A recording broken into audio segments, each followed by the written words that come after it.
조선야화를 찾아주셔서 감사합니다. 구독과 좋아요, 알림 설정 부탁드립니다. 이수연 선비는 서재에서 과거 시험 준비에 여념이 없었습니다. 한참을 서책을 들여다보다가 이 선비는 쭉 기지개를 켰습니다. 그리고 책을 펼치다 잠시 쉬려던 찰나 책상 옆 벽장 아래쪽에서 작은 틈이 보였습니다. 그리고 그 틈으로 반쯤 삐져나온 낡은 죽간 꾸러미 하나가 눈에 띄었지요. 손을 뻗어 조심스레 끄집어내 보니 먼지가 수북이 쌓인 채 꽤 오래 숨겨져 있던 듯한 문서들이었습니다. 이건 또 무슨 문서인고? 끈으로 단단히 묶여있던 죽간을 풀어 펼친 순간 이선비의 눈동자가 크게 흔들렸습니다. 그 속에는 수령 박노담이 백성들의 논밭을 부당하게 압류한 사실과 세곡을 빼돌려 사사로이 처분한 내역이 또렷이 기록되어 있었습니다. 게다가 박수령의 수결과 관리들의 이름까지 적혀 있었지요. 이선비의 손끝이 떨리기 시작했습니다. 이것이 사실이라면 대감께서는 그때 사랑채 쪽에서 누군가 마루를 걷는 소리가 들려왔습니다. 이선비는 놀라 급히 죽간을 다시 묶고 벽장의 틈새로 밀어넣은 뒤 아무 일 없던 듯 서책을 펼쳤습니다. 그 사이 박수령이 문을 열고 나타났습니다. 그렇게 열심히 공부하는 모습이 보기 좋구나. 네, 아버지도 자랑스러워하실 것이다. 이선비는 공손히 고개를 숙이며 인사했지만 가슴 속에서는 격렬한 혼란이 일고 있었습니다.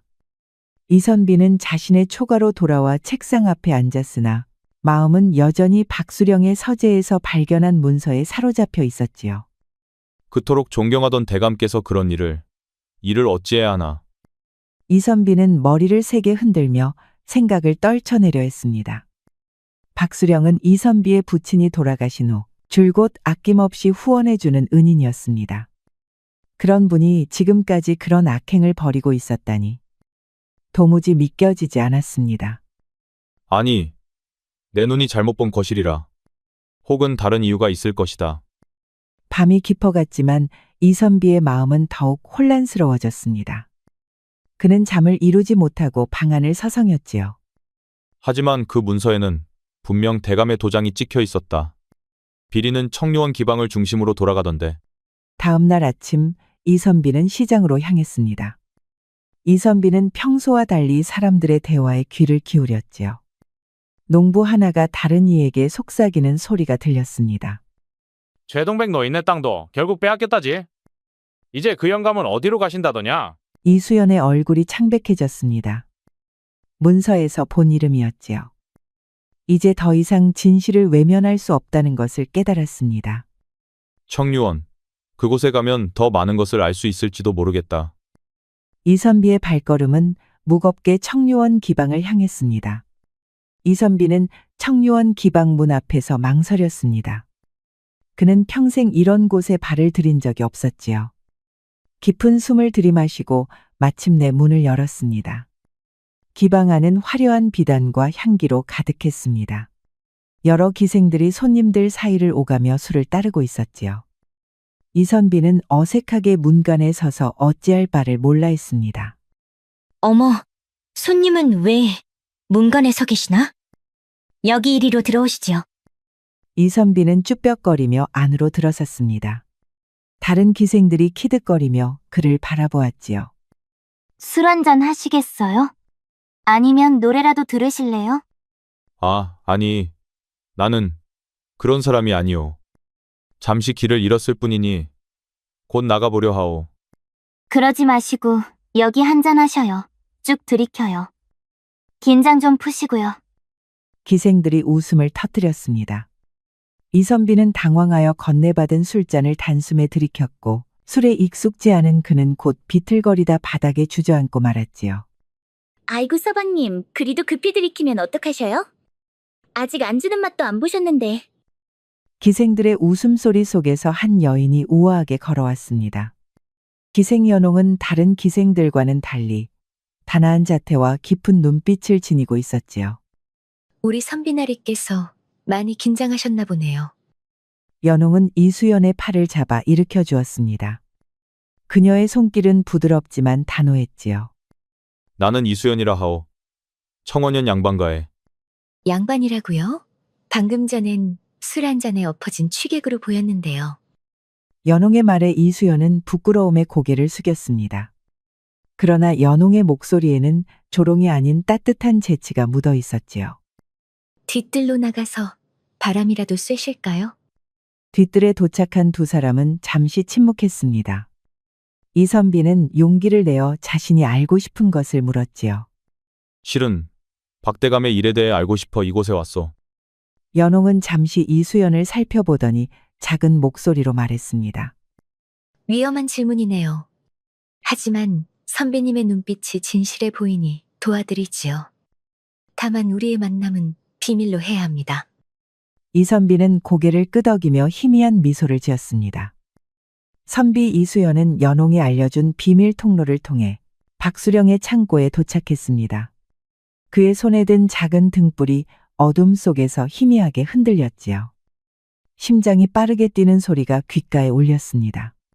연홍이 말한 대로 창고 안쪽에 비밀 문서가 있을 터인데 그는 조심스럽게 창고 안을 살폈습니다. 곳곳에 쌓인 곡식 자루와 관아의 물품들 사이로 작은 나무 상자가 눈에 띄었지요. 이선비는 연홍에게서 들은 방법대로 상자에 숨겨진 장치를 눌렀습니다. 과연 열리는구나. 상자 안에는 정교하게 정리된 문서들이 가지런히 놓여 있었습니다. 이선비는 떨리는 손으로 문서를 하나씩 살펴보기 시작했지요. 이것은 지난 5년간 대감께서 불법으로 빼앗은 토지 문서와 횡령한 세금 기록이로구나. 문서를 넘기던 이수연의 손이 갑자기 멈췄습니다. 그의 눈에 들어온 것은 이학현 처리건이라는 제목의 문서였지요. 그리고 이학현은 바로 이수연의 붙인 이름이었습니다. 아버지, 문서에는 10년 전 이선비의 아버지가 수령의 비리를 조정해 고발하려 했고 이를 막기 위해 수령이 독사를 지시했다는 내용이 적혀 있었습니다. 이선비의 온몸이 떨려왔지요. 그때 갑자기 창고 밖에서 발소리가 들렸습니다. 이선비는 급히 문서를 원래대로 정리하고 상자를 닫았습니다. 그리고 모른 척하며 바깥으로 얼른 나왔습니다. 그러다가 순찰병과 정면으로 마주치고 말았습니다. 누구냐? 거기서 무엇하고 있었던 거냐? 아, 책을 보다가 길을 잘못 들었소이다. 이 근처가 창고인 줄도 몰랐소. 폐를 끼쳤다면 사과드리리다. 이선비셨구만. 밤중에 엄한데 기웃거리시다간 큰일 납니다요. 공부도 좋지만 몸도 챙기셔야죠. 어서 들어가 쉬시오. 여긴 관아 물건이 많은 곳이라 민감하단 말입니다. 순찰병은 꾸벅 인사를 하고 지나갔습니다. 이선비는 식은땀을 흘리며 안도했지만 마음은 무겁게 가라앉아 있었지요. 이선비는 고을의 유력 양반 김판서의 집을 찾아갔습니다. 그는 수령의 비리와 자신의 부친 살해 사실을 알리기 위해 며칠째 마을에 영향력 있는 인사들을 만나고 있었지요. 김판서나리, 이것을 보시면 수령대감의 악행을 분명히 아실 수 있사옵니다. 제 아버지는 이 진실을 알리려다 목숨을 잃으셨사옵니다. 젊은이, 자네는 아직 세상을 몰라. 이깟 종이 쪼가리로는 누구도 흔들 수 없어. 하지만 이건 명백한 증자입니다. 이대로 묵인하신다면 고을의 백성들은 계속 고통받게 됩니다. 그 입 다물게. 나는 조용히 살고 싶네. 괜한 정의감으로 제 목숨 깎지 말게. 수령대감이 어떤 사람인지 자네가 감히 다 알 수 있다고 생각하나? 그럼 나리께서는 진실보다 안위를 택하시겠다는 겁니까? 진실이 밥을 먹여주지는 않네. 자네도 조심하게. 요즘 같은 세상에 혀가 길면 목이 짧아지는 법이야. 실망한 이수연은 무거운 발걸음으로 돌아가고 있었습니다. 이미 찾아간 5명의 유력자들 모두 그를 외면했지요. 어떤 이는 이선비가 공부를 너무 하다가 정신이 나갔다며 조롱하기까지 했습니다. 아무도 진실을 보려 하지 않는구나. 그때 누군가 그를 부르는 소리가 들렸습니다. 웬 한 노인이었습니다. 노인은 자신을 김만석이라고 밝혔지요. 젊은 양반, 잠시 이 늙은이의 초가에 들러 차 한잔 하시지요. 김만석의 초가에 도착한 이선비는 놀라운 사실을 듣게 되었습니다. 만석은 10년 전 이수연의 부친을 도우려다 파직된 향리였습니다. 그동안 수령에게 피해를 입은 사람들의 증언을 비밀리에 모아왔다는 것이었지요. 이 문서들이 분명 도움은 될 것이오. 그리고 관아의 서리 중 박정호라는 자가 있어. 그는 수령에게 억울하게 동생을 잃었으니 당신을 도울 수 있을 것이오. 이선비는 희망의 빛을 발견한 듯 김만석의 손을 꼭 잡았습니다.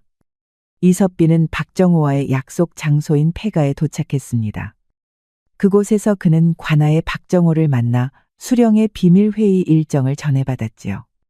이틀 후밤 수령 대감은 조정에서 온 사신과 비밀 회의를 가질 것이오. 그때 중요한 문서들이 오갈 테니 좋은 기회가 될 것이오. 정말 감사합니다. 이 정보는 연홍에게 즉시 전해야겠소. 조심하시오. 이제 당신은 수령의 눈밖에 났소. 나도 더 이상 도울 수 없을지 모르오.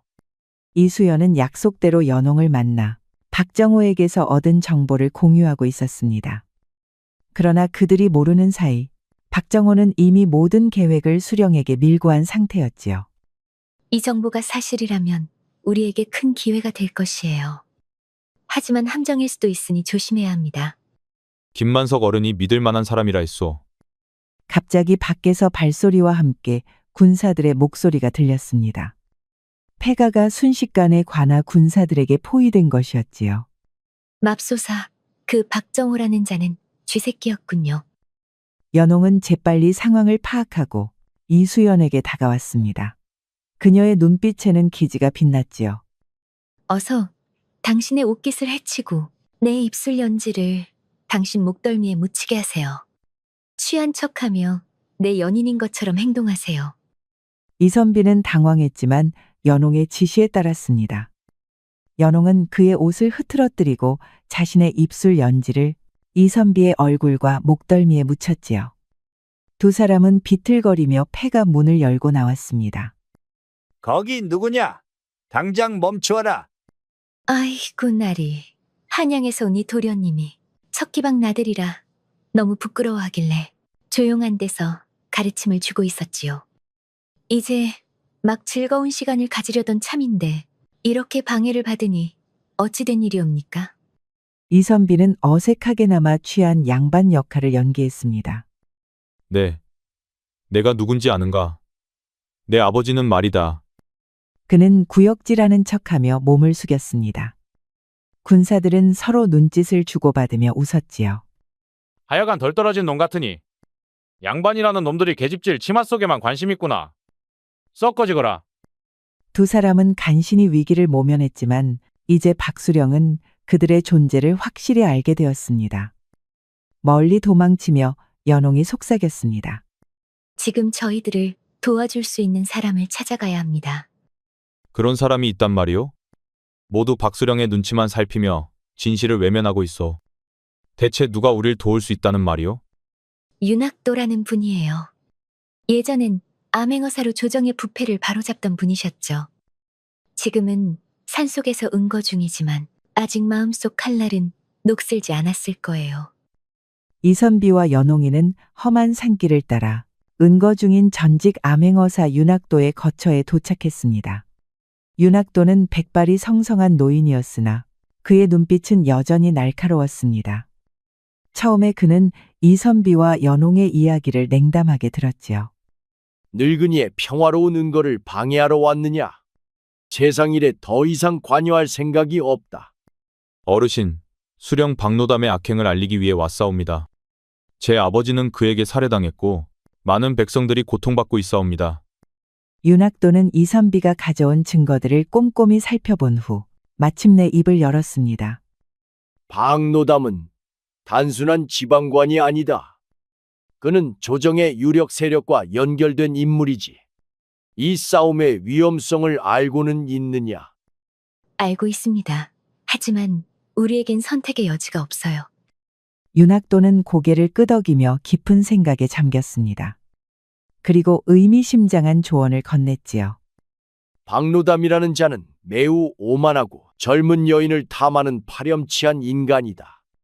이를 파고들면 분명 무너뜨릴 방도가 있을 것이다. 윤학도는 초가 바깥으로 시선을 던졌습니다. 대숲 사이로 아침 햇살이 스미는 풍경 속에서 그는 조용히 입을 열었습니다. 허나 하늘도 그리 무심하지는 않더구나. 조정에서 박노담의 행적을 수상히 여겼는지 한 달 뒤 이 고을에 새로운 암행어사가 파견될 예정이다. 그 인물은 바로 김도경이라는 자다. 이수연은 그 이름을 듣는 순간 숨을 멈췄습니다. 그 이름은 잊을 수 없는 사람이었지요. 젊은 시절 과거장에서 함께 붓을 겨루던 동년배, 그러나 성격은 전혀 달랐던 자. 이선비는 놀란 표정을 감추지 못했습니다.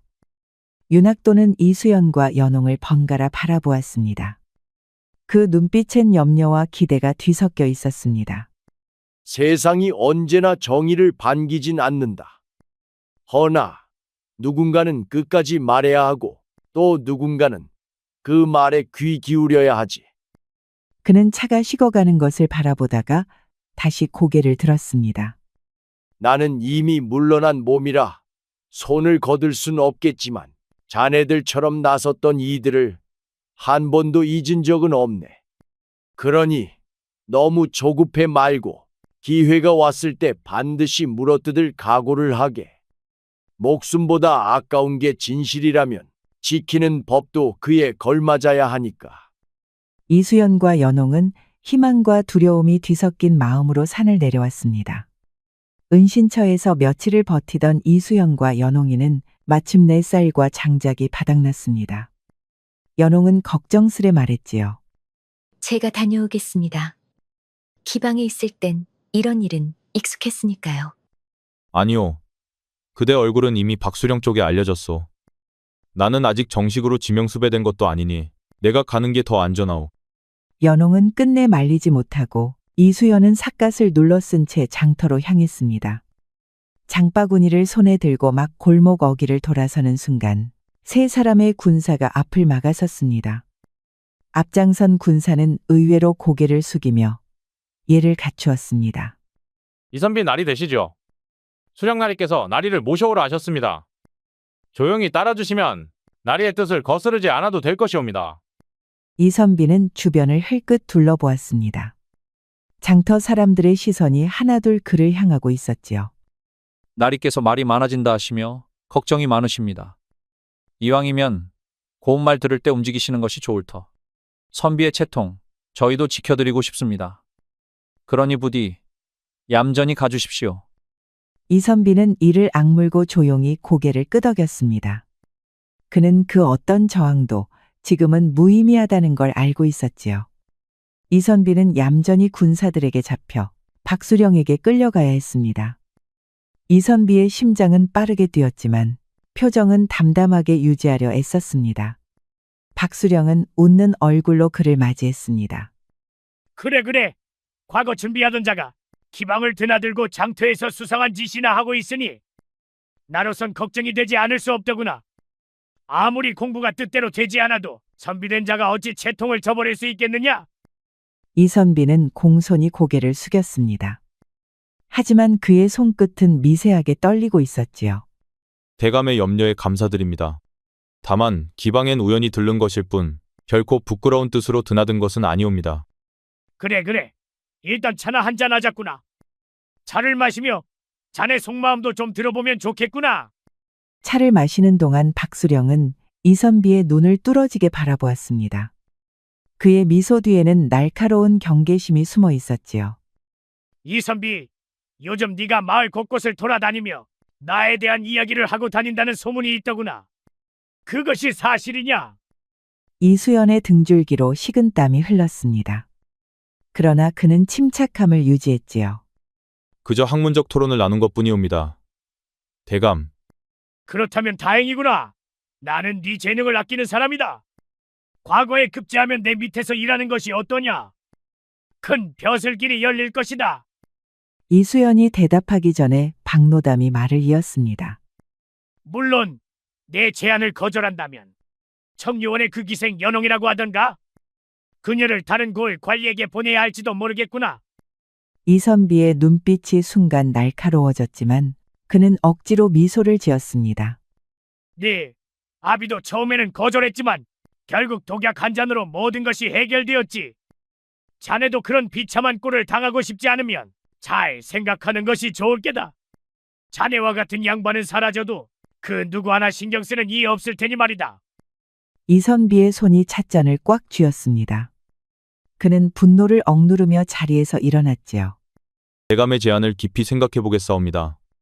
관아 밖으로 나온 이선비는 담장 그늘에 잠시 멈춰 섰습니다. 억지로 미소를 지었던 입꼬리가 곧 굳어지고 표정은 싸늘히 식어갔지요. 곧 연홍이 다가왔습니다. 그녀는 조심스럽게 주변을 살피며 속삭였습니다. 대감이 무슨 말을 한 겁니까? 내게 벼슬을 미끼로 연홍잔을 위협했소. 그리고 아버지의 죽음도 결국 그 손에서 비롯된 일이었소. 연홍은 숨을 삼키며 말을 잇지 못했습니다. 잠시 침묵이 흘렀고 이선비는 말없이 하늘을 올려다보았습니다. 이젠 단 하나의 증언이라도 모자란 순간 우리가 죄인이 될 것이오. 확실한 중자가 필요하오. 암행어사 김도경이 이 고을에 도착하면 그에게 그것을 넘겨야 합니다. 그자만이 박노담을 조정에 끌어낼 힘을 가졌으니. 연홍이 고개를 끄덕이며 말했습니다. 예전에 청류원에 오던 손님들 사이에서 들었어요. 대감에게 땅을 빼앗기고 아들을 잃은 농부가 있다고. 최동백이라는 분이에요. 지금은 마을 외곽에서 혼자 사신다던데요. 이수연은 조용히 고개를 끄덕였습니다. 그의 눈빛에는 망설임이 없었습니다. 그분을 찾아가야겠소. 이번엔 반드시 박노담의 손에서 벗어나야 하니까. 이선비와 기생연홍은 마을 외곽의 초라한 움막에 도착했습니다. 그곳에는 나이든 농부 최 씨가 홀로 살고 있었지요. 노인의 얼굴에는 세월의 고통이 깊게 새겨져 있었습니다. 선비나리께서 이런 누추한 곳까지 찾아오시다니 무슨 일이시기에? 최어르신, 수령대감에 관한 진실을 알고자 왔사옵니다. 들으니 어르신께서 토지를 빼앗기셨다고. 노인의 눈에 갑자기 눈물이 고였습니다. 최 씨는 수령이 그의 토지를 강탈하고 항의하는 과정에서 그의 아들이 죽임을 당한 사연을 털어놓았습니다. 그는 또한 수령이 마을의 젊은 여성들을 강제로 차지하고 저항하는 가족들을 가혹하게 처벌해온 여러 사례를 증언했지요. 선비님, 이 고을에는 수령 때문에 눈물 흘리는 이가 너무 많소이다. 하지만 아무도 감히 말하지 못하오. 그자의 권력이 너무 강하기 때문이지요. 갑자기 밖에서 말발굽 소리와 함께 군사들의 고함이 들렸습니다. 연홍이 창밖을 살폈지요. 이런 관아 군사들이에요. 어서 피해야 해요. 군사들이 움막문을 부수고 들어왔습니다. 최 씨는 놀란 표정으로 이선비에게 다가와 귓가에 속삭였습니다. 북쪽 우물 아래 모든 증거가 있어. 그 말을 끝으로 최 씨는 군사들에게 저항하다 칼에 찔려 쓰러졌습니다. 이선비는 충격에 빠져 최 씨에게 달려갔지만 이미 늦었지요. 그는 군사에게 맞서다 어깨에 부상을 입었습니다. 연홍은 재빠르게 이선비의 팔을 잡아 끌었습니다. 어서요. 이대로 있다간 우리도 죽어요. 두 사람은 혼란 속에서 어둠을 틈타 도망쳤습니다. 이선비의 마음은 최 씨의 죽음과 그가 남긴 마지막 말에 무거웠지요. 이선비는 김만석이 제공한 은신처에서 괴로움에 몸을 떨고 있었습니다. 최 씨의 죽음이 그의 마음을 무겁게 짓눌렀지요. 연홍은 그의 부상을 정성껏 치료하며 걱정스러운 눈빛으로 바라보았습니다. 내가 찾아가지 않았더라면 최어르신은 아직 살아계셨을 것이오. 내 잘못이오. 당신의 잘못이 아니에요. 수령의 잘못이지요. 그분은 진실을 알리기 위해 목숨을 바치셨어요. 이선비는 고개를 저었습니다. 그의 눈에는 절망이 가득했지요. 나는 무력한 선비일 뿐이오. 이런 싸움을 이길 수 없소. 어쩌면 모든 것을 포기하고 도망가는 것이 나을지도 모르겠소. 연홍은 잠시 침묵했다가 이수연 곁에 앉았습니다. 저도 가족을 잃었어요. 수령에게요. 그래서 기생이 되어 그의 곁에 접근했지요. 복수를 위해서요. 이선비는 놀란 눈으로 연홍을 바라보았습니다. 그녀의 고백은 예상치 못한 것이었지요. 그런 아픔이 있었군요. 나는 몰랐소. 이런 마음가짐으로는 박수령을 이길 수 없어요. 정신을 바짝 차려야 해요. 연홍의 뜻밖의 말에 이선비는 순간 웃음을 터뜨렸습니다. 연홍도 함께 웃었지요. 연홍, 당신은 정말 놀라운 여인이오. 내일 북쪽 우물을 찾아 최 어르신이 말한 증거를 확보해야겠소. 그리고 저를 안전한 곳으로 보내실 건가요? 그렇소. 당신의 안전이 가장 중요하오. 선비님, 아직도 모르시나요? 제가 없으면 당신은 길도 제대로 못 찾을 텐데. 두 사람은 다시 웃음을 터뜨리며 서로의 손을 잡았습니다. 이선비와 연홍은 마을 북쪽 끝에 있는 오래된 우물에 도착했습니다.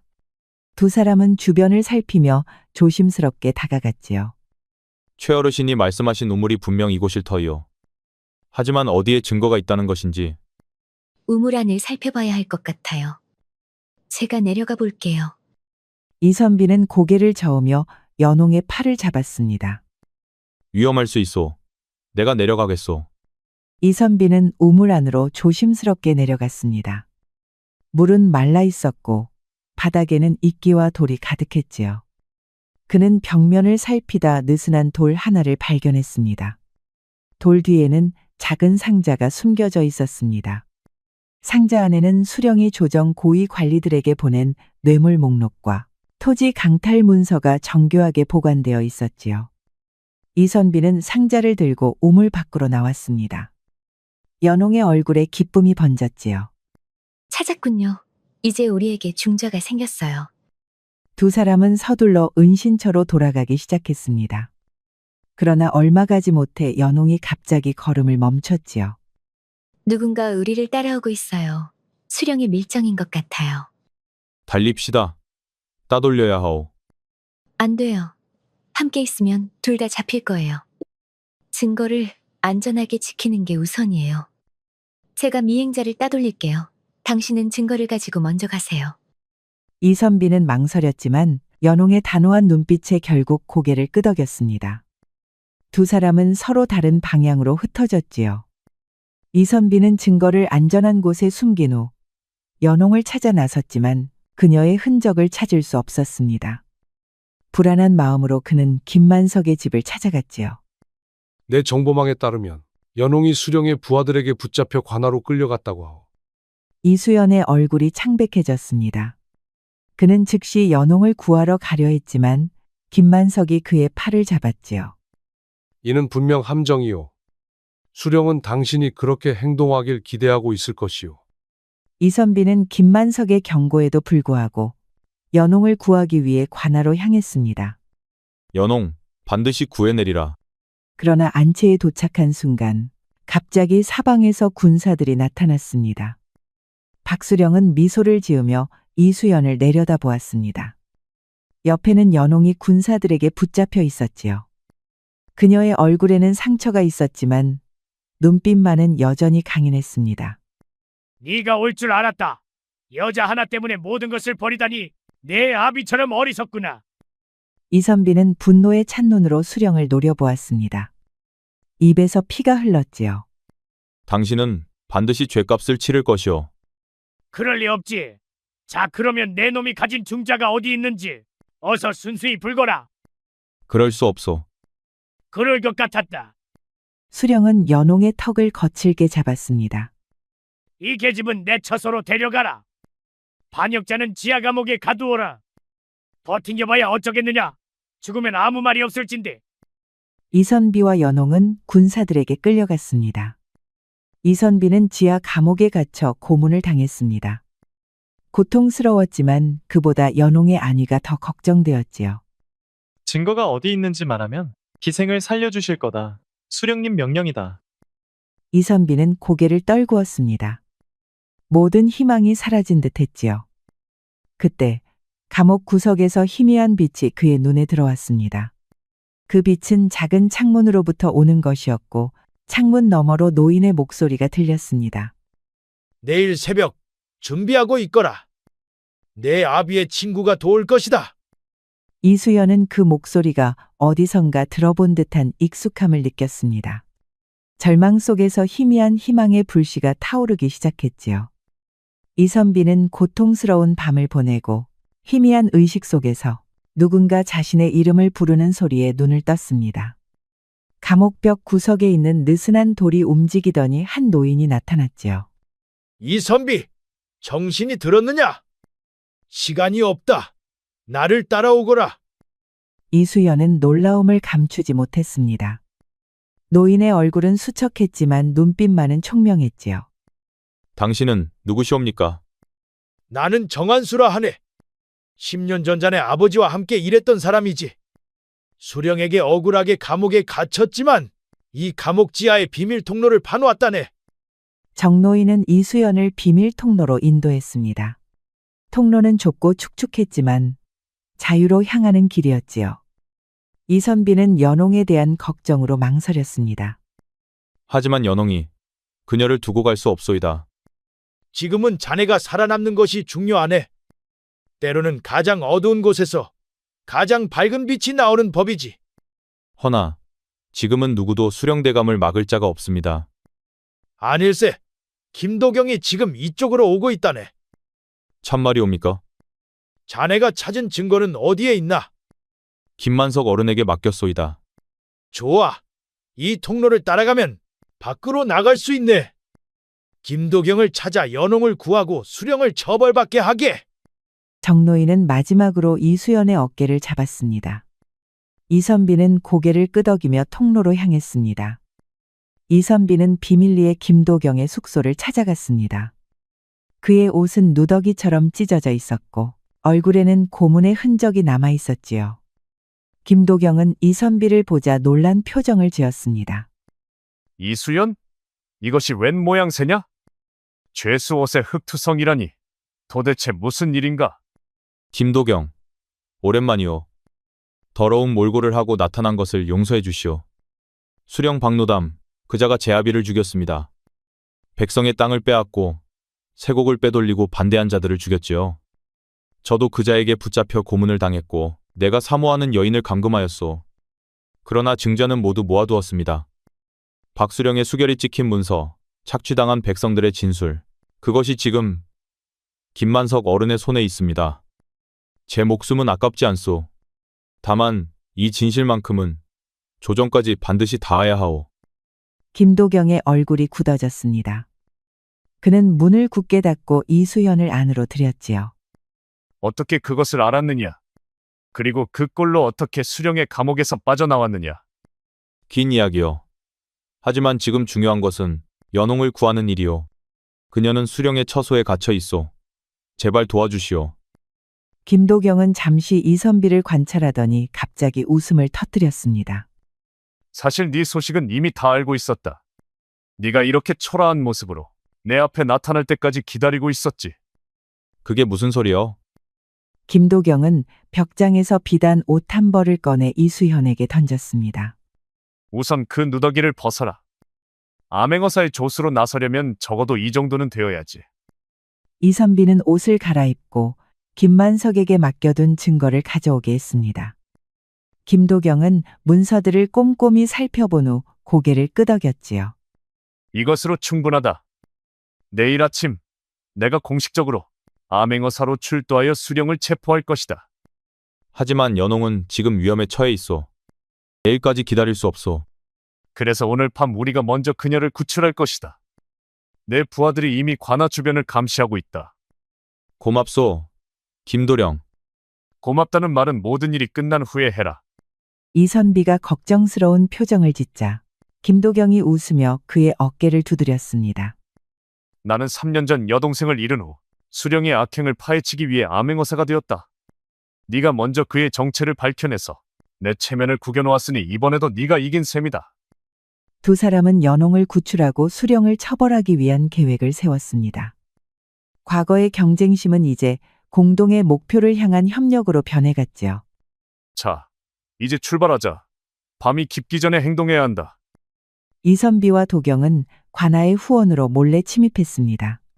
도경의 부하들이 미리 배치되어 있어 경비병들을 조용히 제압할 수 있었지요. 이선비는 연홍이 갇혀 있을 수령의 처소로 향했습니다. 연홍, 어디 계시오? 어둠 속에서 희미한 신음 소리가 들렸습니다. 이수연은 소리를 따라 작은 창고를 발견했고 그곳에 연홍이 갇혀 있었지요. 그녀의 얼굴에는 상처가 가득했습니다. 이선비를 보자 눈에 눈물이 고였습니다. 당신이 정말 왔군요. 어떻게? 이제 절대 놓지 않겠소. 다음 날 아침 도경은 공식적으로 출두하여 관아에서 수령을 신문했습니다. 마을 사람들이 모두 모인 가운데 이수연과 연홍은 증인으로 나타났지요. 박노담, 너는 백성의 토지를 강탈하고 세금을 횡령하며 무고한 이들을 살해한 죄로 체포되었다. 이것은 오해입니다. 저는 충직한 신하로서 침묵하라. 이 문서들이 네 죄를 증명한다. 도경은 이선비가 찾은 증거와 함께 자신이 수집한 추가 증인들을 불러들였습니다. 마을 사람들 사이에서 놀라움의 탄성이 터져 나왔지요. 박수령은 결국 모든 혐의를 인정하고 무릎을 꿇었습니다. 그는 체포되어 한양으로 압송될 것이었지요. 이자의 모든 재산은 몰수하여 피해를 입은 백성들에게 돌려줄 것이다. 그리고 부당하게 빼앗긴 토지는 원래 주인에게 돌려주도록 하라. 신문이 끝난 후 김도경은 이수연과 연홍에게 다가왔습니다. 이수연, 자네의 재능이 아깝구나. 나와 함께 한양으로 가지 않겠나? 조정에서 함께 일하면 더 많은 이들을 도울 수 있을 것이네. 이선비는 연홍을 바라보았습니다. 생각할 시간을 주시오. 결정하기 전에 연홍과 상의해야 할 것이 있어. 좋네. 내일까지 답을 기다리겠네. 이선비와 연홍은 손을 맞잡고 관할을 나섰습니다. 이제 그들은 미래에 대한 중요한 결정을 내려야 했지요. 이선비는 며칠간의 깊은 고민 끝에 결정을 내렸습니다. 그는 연홍과 함께 마을의 작은 서당을 열기로 했습니다. 김도경은 그들을 방문했습니다. 그래서 결정은 내렸나? 한양에서의 관직은 어떤가? 감사하지만 저는 이곳에 남기로 했소. 억울하게 빼앗긴 백성들의 토지를 되찾아주는 일을 돕고 싶소. 김도경은 처음에는 이해하지 못하는 표정이었지만 곧 미소를 지었습니다. 네가 진정한 선비의 길을 선택했구나. 내가 도울 수 있는 일이 있다면 말해라. 연홍은 이제 기생신분에서 벗어나 이선비와 함께 서당을 운영하기로 했습니다. 도경은 특별 조치로 그녀의 기생 문서를 폐기하고 양민 신분을 회복시켜 주었지요. 이곳에서 가난한 아이들을 가르치는 것이 제 꿈이었어요. 비록 화려한 삶은 아니지만 진정한 자유를 느낄 수 있을 것 같아요. 정기적으로 너희를 방문하마. 그리고 조정의 소식도 전해주겠다. 도경은 떠나기 전 이수연과 연홍에게 큰 괴짝을 건넸습니다. 그 안에는 서당을 운영하는 데 필요한 서책과 문구들이 가득했지요. 봄이 오는 날, 이선비와 연홍은 조용히 혼례를 올렸습니다. 아버지, 이제 진실이 밝혀졌습니다. 그리고 제가 평생을 함께할 사람을 만났습니다. 연홍은 눈물을 머금고 묘 앞에 절을 올렸습니다. 그녀의 얼굴에는 평화로운 미소가 깃들어 있었지요.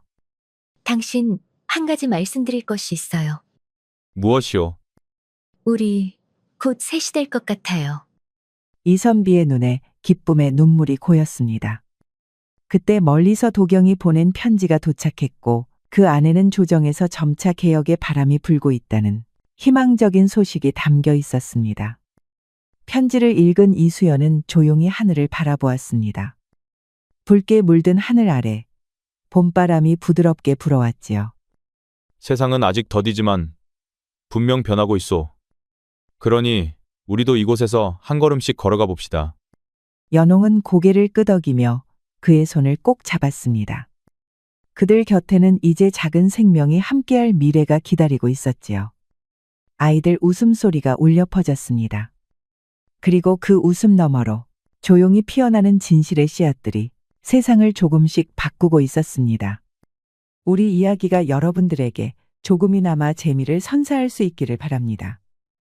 다른 재미있는 영상도 많으니 즐겁게 봐주세요.